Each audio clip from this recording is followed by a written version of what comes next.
প্রাকৃতিক সৌন্দর্যে অপরূপ রূপে সাজানো ট্রাইব রেস্টুরেন্টে আসলো পর্যটকরা, যেখানে পর্যটকরা এসে প্রকৃতির মাঝে প্রশান্তির স্থান খুঁজে পায়।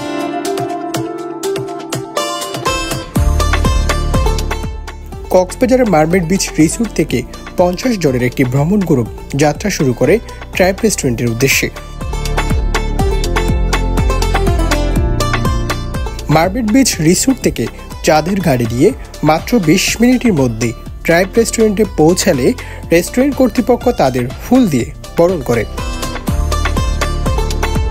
যেখানে পর্যটকদের জন্য দুপুরের খাবারের মধ্যে আয়োজন করা হয় ঐতিহ্যবাহী মোচা সহ 15 পদের বাহারি সুস্বাদু খাবার।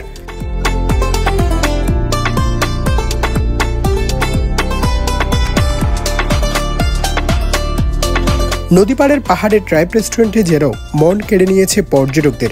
তারা বলেন, কক্সবাজার শহরের মধ্যে এমন একটি পরিবেশ বান্ধব রেস্টুরেন্ট মুহূর্তেই প্রশান্তি এনে দেয়।